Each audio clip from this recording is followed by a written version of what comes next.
Hey y'all, welcome back to another video where we destroy or break something. Hopefully not, but lately that's the way it's been going. Anyway, this is an 07, maybe an 08 because it has a build date of 07. Polaris Sportsman 450. Not a 449, not a 451, a 450. Allegedly it has a crank and no start condition. Let's go over it and I'll show you what we got. Okay, so there's a couple of clues on this. This is the original carb. This has an aftermarket in it, according to the owner. I'm just helping out another acquaintance on this, just like I've done in the last couple of videos on stuff. I actually had a Suzuki LT700, a big boy in here, and it turns out it's got an ECU problem. So this is the second ATV I've been dealing with for friends and acquaintances here. This one has the same condition as that Suzuki for a different reason, allegedly, with the fact that it looks like it's fuel or carburetor related, but I'm not entirely sure. Because even with an aftermarket carb, you know, something off Amazon or eBay or something, this thing should run with an aftermarket carb. But he said it doesn't run at all. So let's go ahead and verify the owner's complaint first. Pop the seat off. I think I got to do a jumper battery deal. And then we'll see if it actually does not run or does or what. Oh, by the way, I meant to show you. This unit apparently had been sitting for quite a while. Same old story. And the carburetor is, the trunnion here and the butterfly is like completely seized up. It won't move. I believe that was the motivation as to why the owner replaced the carburetor. He also said that the diaphragm was completely gone, which I'd like to pop off and take a look at. Look, this is interesting. You can see nobody's ever worked on this because it's still got the little cap on the bottom where the slow screw is, or a pilot screw. So this is like a virgin, unmolested carburetor, it looks like. I'd like to do something with this, preferably put it back on that, because those aftermarket ones are junk, but let's see what we got first. It may be cost prohibitive to do that. If we can get a run and go with that carb, we'll leave it. Pop the seat. Okay, so there's your aftermarket carb.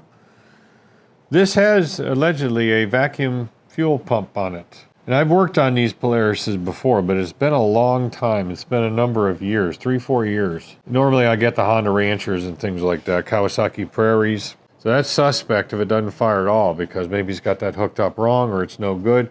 And I have hooked those up incorrectly before myself. Man, that's a long one, said the wife. Set you down and we'll see what we can do with a jumper battery. I think the battery actually is over there. So let's get you hooked up and see what it does. So I got the enricher on, allegedly. Let's give it a shot and see what happens. There it is. My God, that's a noisy engine. Probably ought to make sure that there's freaking oil in it, huh? You know, maybe I ought to turn that on first. You can sure as hell tell it's a Monday. By the way, the oil's fine, as far as I can tell. You're supposed to run it for a while and then check it. It's a dry sump, so it's got a tank over there. And it looks good, so we'll continue on. Try it now, although I don't believe it's going to make a hill of beans worth of difference. All right, so basics, compression, fuel, air, you know, the whole bit, and spark. We got to make sure we got all that. Since you mess around with the fuel system, I think we'll check that first. I'm going to resist the urge to do a mass disassembly here. Got the fuel line off the carb. Let's crank it and make sure it's pumping fuel. Which it's not. Dribbling a little bit. I know that feeling. Plenty of fuel in it. Another thing we can do is, you know what we can do before we do anything else after we make sure that it's not pumping fuel out? I'll go ahead and get my auxiliary fuel can. We'll just hang it and then we'll put some fuel to this and see if it runs. I bet you this is a fuel supply issue. Because that's what my gut feeling when it got dropped off. When he said, oh, I changed the fuel pump. There ain't no fuel. Fuel's hooked up, gravity fed, OSHA approved, fuel container, portable fuel cell delivery system incorporated, and the hangar is fuel delivery certified as well. As far as you know. Contact.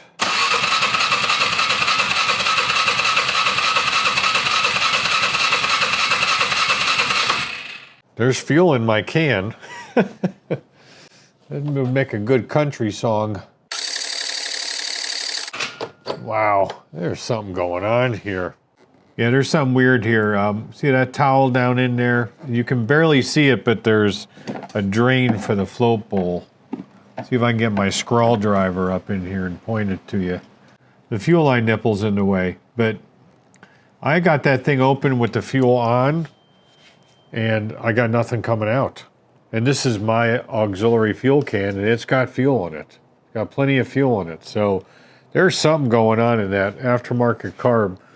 And it doesn't smell all that good either for what was dripping out. It's only a little bit of drips coming out. That thing should be pouring right now. So that's a good call. We're gonna have to start from scratch basically.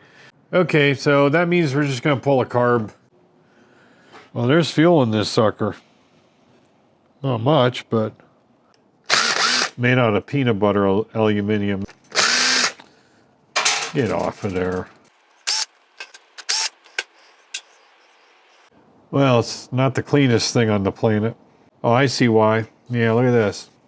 All right, so we're looking at the float needle into the float seat. And we're operating the float. And I'm not sure how long this thing's been sitting with this carb on, but it's just got a gummed up float needle right now at this point, but you can see it.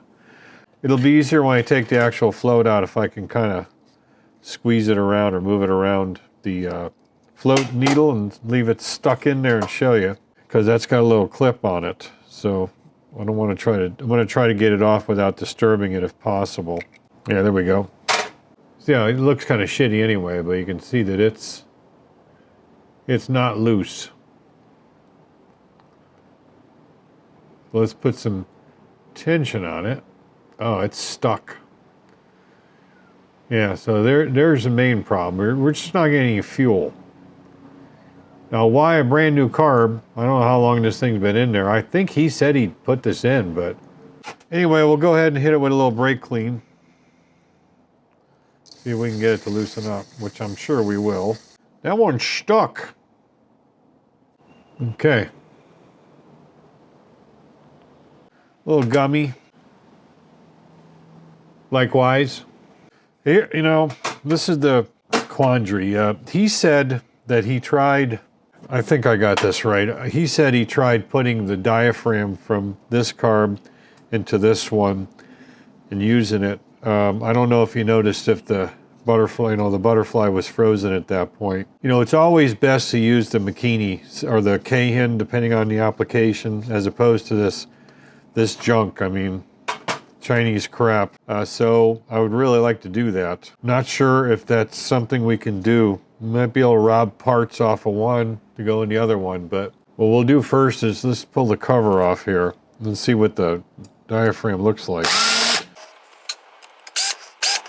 That looks perfectly fine to me. I don't see a problem with that. Do you? Except for the fact that there ain't no rubber left. Very interesting, but stupid. Now we could probably just get this running with the aftermarket carb, but wouldn't it be nice to resurrect this guy and put it in there and make it run right? What the hell just fell? Oh, a bug. We don't need that in there. These are all froze up.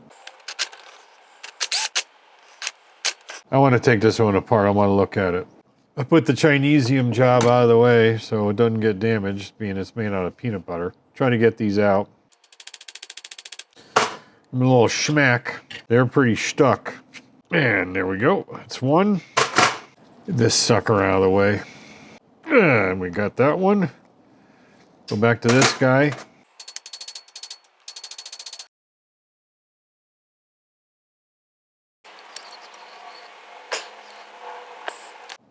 Oh, wow, that one's really stuck.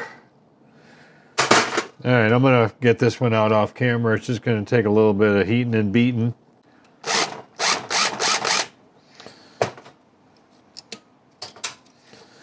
Pretty gnarly, baby.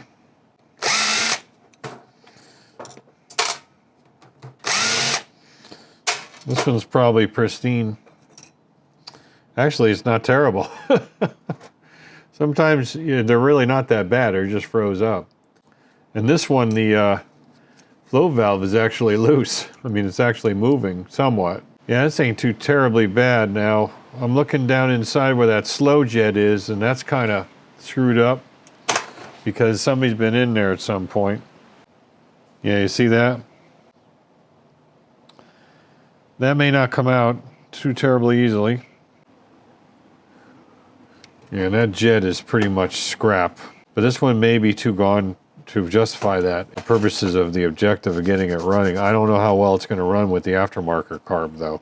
I got a couple ideas here, so I'm going to go ahead and get the float out first. Plastic here is part of this entire jet block. That's screwed down in, obviously. Aha!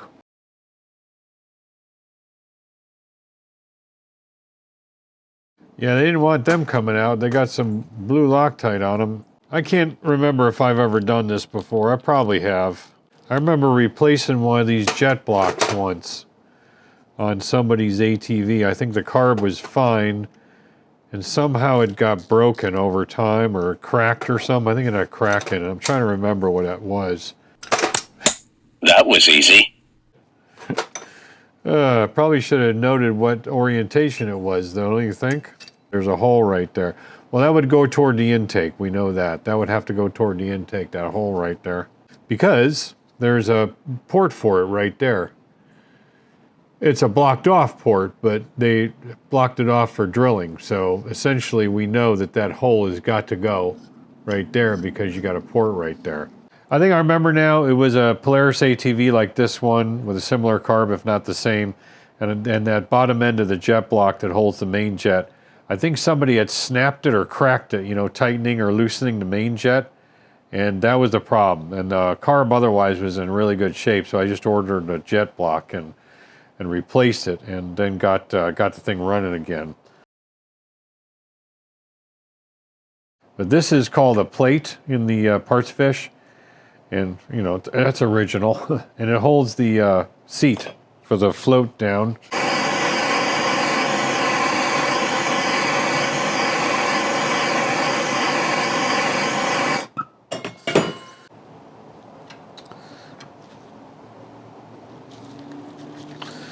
All right. This is just an old extended Torx. I just ground it down into a tip. You can get these anywhere, as long as it's in the center. All right, good. So now we'll heat her, and then we'll beat her. Good enough. All right, this is probably a stretch, but I think this is a 7/64 or something left-hand drill bit, simply in a chuck. You can get a purchase on it.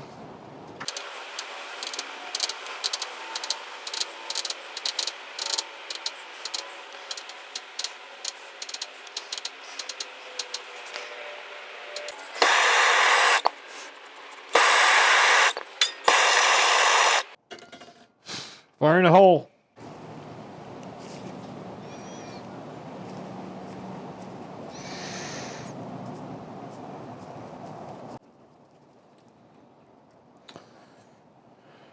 Ta-da! One stuck jet. Unstuck. Coolness. Let it cool off. We're pretty much right in the center of it too, so it didn't walk off to the side. Oh yeah, they look okay. They're dirty, but they look okay. I'm gonna do two more things to this. I'm gonna get the seat out for the float, and also take this cap off and get the pilot screw out. So generally, what I use on one of these, if there's enough room between the standoffs for the float arm, is just use one of these dowel pin pullers. Sometimes they don't fit, you know, between these two spots here. So sometimes they do. Well, that was easy. That was no drama. Get this guy out. Sometimes I drill them and use a pick tool or something to lever them out. Today I'm just going to try to run a drywall screw or deck screw, whatever, down into this little hole. There is some space between the top of this and the screws, so okay, I need to make that a little bit bigger first, then that'll work. If you're at all skittish about this, pretty much every service manual ever printed that has carbs like this says to do it this way.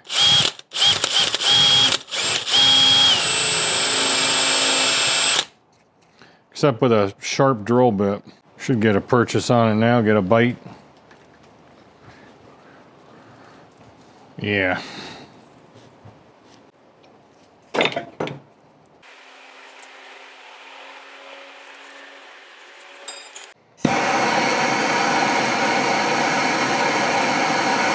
Probably warm.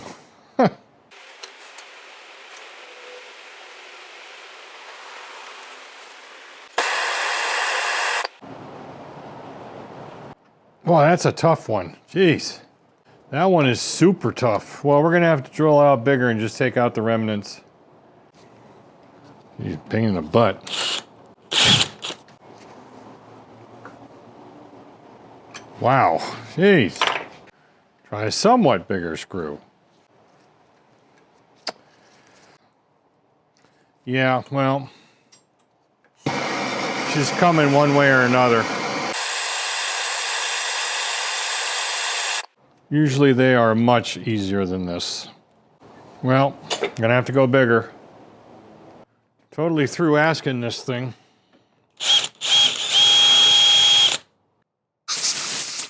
Oops, I hit the damn screw too, and that took a little bit of the slot out.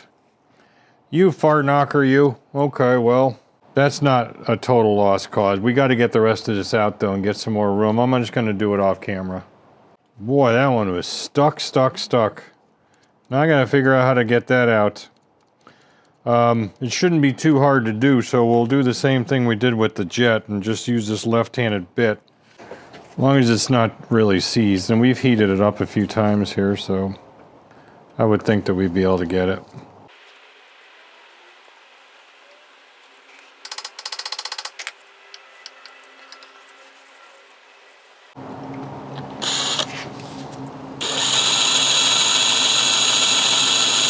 Well, I think that's because it's seized, and I kind of screwed the head of that up, so we shall overcome and prevail.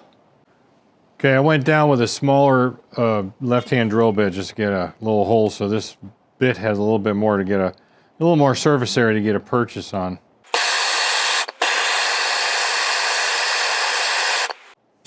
Fire in the hole. Turn it in the chuck, but we are definitely getting a purchase on that. She's pretty stuck.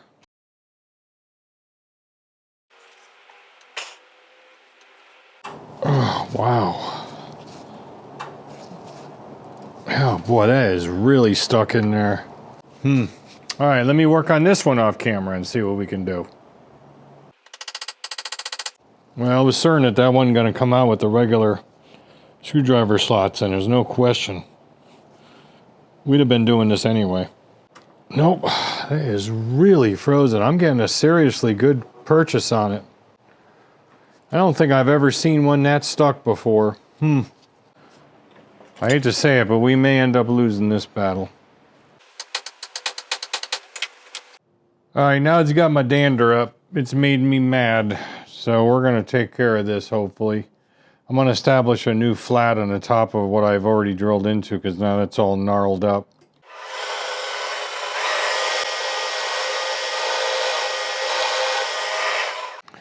That is a 1/8 inch end mill, but it's not in the greatest shape. Try a different one, that one sucked. This one ain't much better. Well, maybe.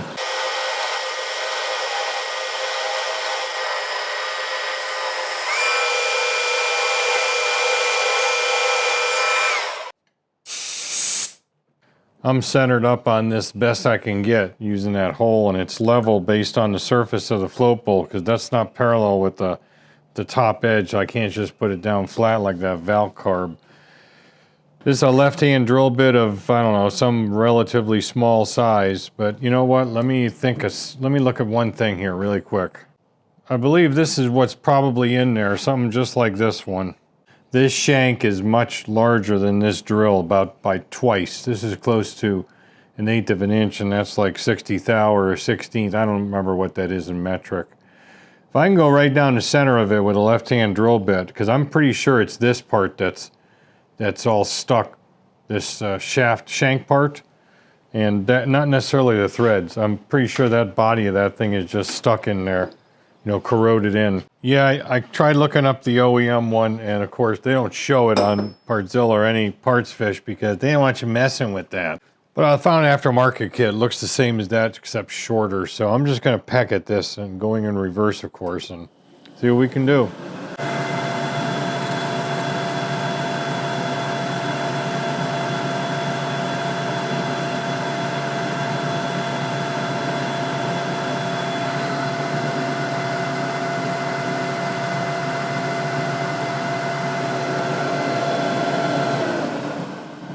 I don't want to go any deeper with any drill bit because I'm going to start stepping them up one step at a time, left-hand drill bits, than I am right now.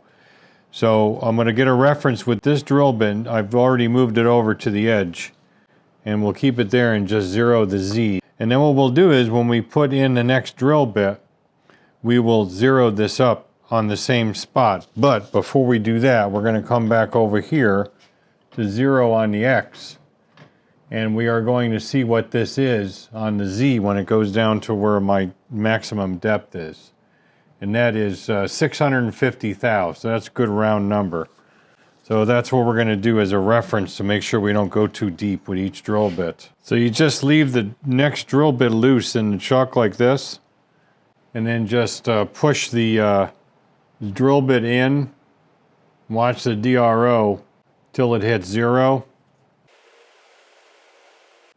And we'll lock the quill, and then we'll tighten it up. That way we're in the same spot.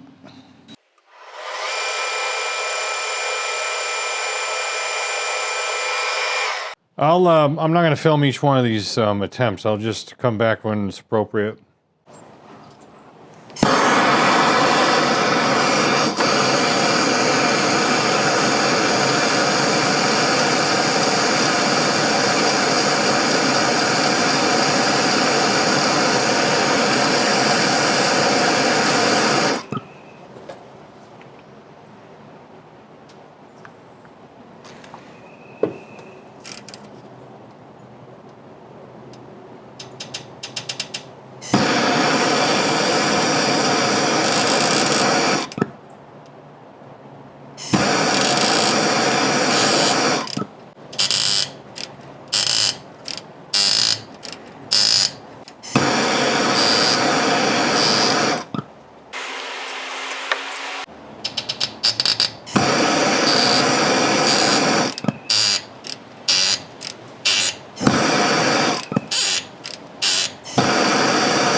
Fire in the hole.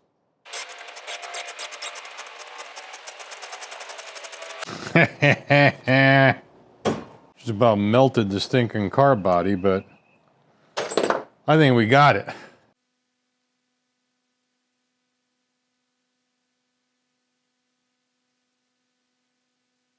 It looks cruddy, you know, because it is, but it ain't destroyed.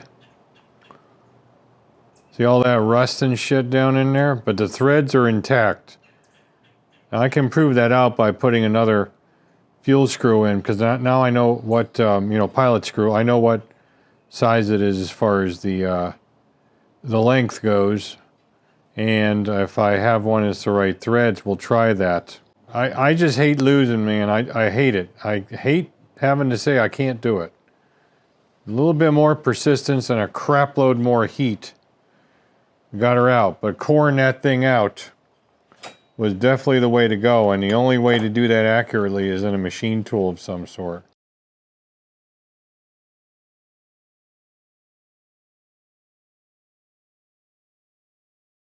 Okay, we need to verify that these threads are good. I've cleaned them out best I can. This thing's gone through the ultrasonic twice, 2 12-minute cycles at 55C.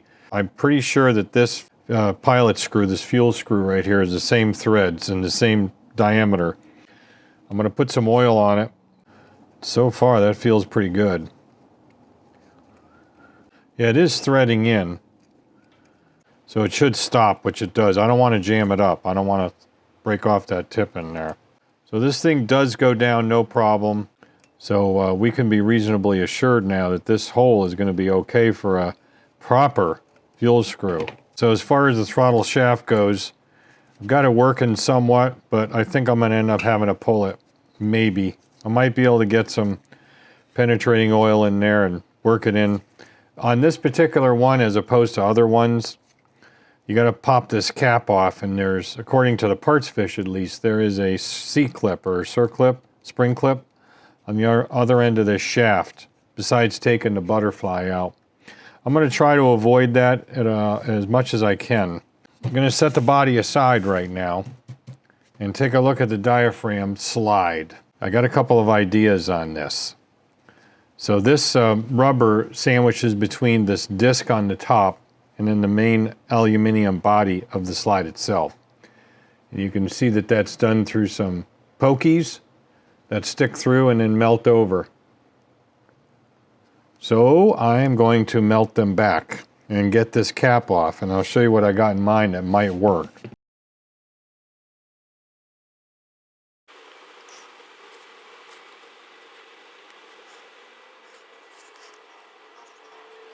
I got one to release, and unfortunately the little pokey broke.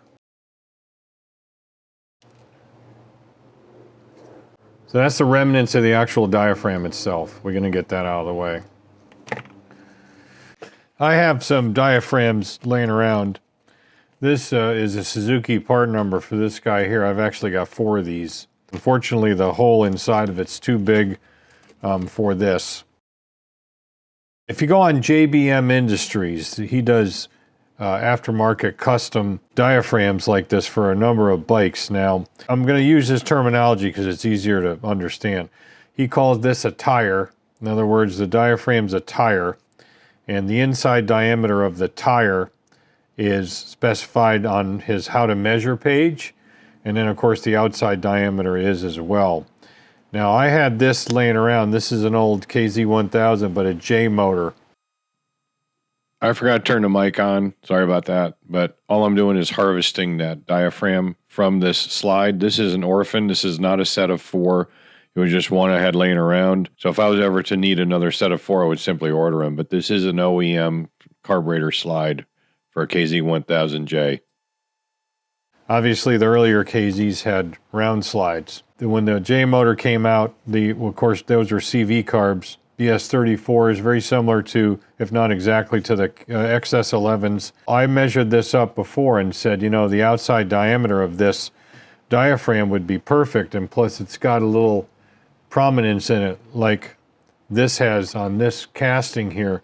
And a lot of times you'll find that these slide diaphragms cross over between brands, makes, and models. A lot of these parts are exactly the same between those different brands, makes, and models, but they are identified, if they are identified at all, by different numbers on parts fishes. And so you got to kind of just roll the dice on some of them and just make an educated calculation or guess. But this definitely fits in here. I tried it before. In fact, it fits perfect as far as the major diameter, and that little prominence goes in that slot too. It was the inside of the tire, quote unquote, is what the problem was.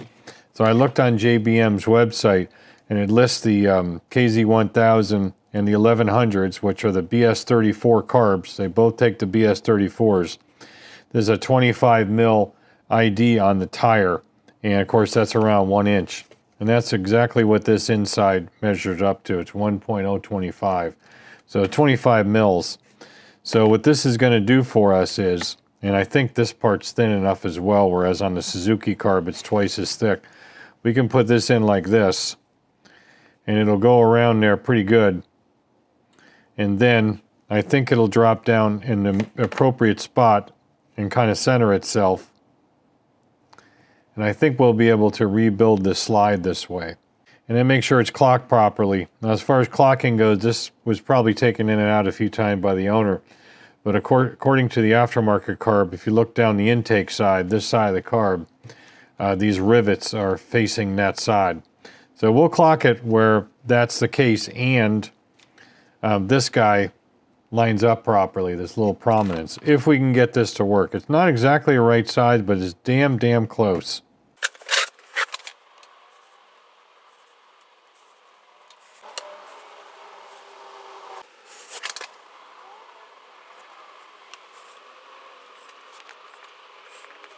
Okay, I got the jet block in just loosely here because, you know, I gotta be able to put new O-rings into it, so it's just sitting in there without the screws at the moment. And I've got this clocked properly, assuming that the aftermarket is right, with the rivets toward the front. There's your little radius on the diaphragm itself. It lines up with that radius right there. And I would test this, but of course I can't because I don't have a kit for the replacement of the O-rings. I said before I probably have them, but I'm just going to go ahead and order a kit. Partzilla's got an aftermarket kit for this, which will be fine in this application. I'm pretty sure this owner is going to be running non-ethanol gas anyway, fuel, so it'll be fine. This will line up good. It's the right size for this groove as far as the OD goes, and I'm positive that I can get this to sit in there properly with the spring. With the cap on. Let's try the cap and double check that just for the heck of it, because we can do that. You can see that this thing can go in just fine. The cap sits nice. I can tell the way that's sitting down in there that it's locking in and sealing off. I'll tell for sure once we get the jet block screwed in with the new O-rings, and we'll test this. You know, we can blow some air through here. Make sure that the slide lifts up and goes back down with the spring. But I am pretty confident this is going to be a really good repair for this. Yeah, so far so good. Amazing that we're able to get it to this point. I got to get that main jet out of the block here before I go too long, because sometimes those are seized in, and that's why the jet blocks crack. All right, I'm going to order some parts. We'll come back at that time. We'll get this put back together, put it back on the bike, and see how she runs.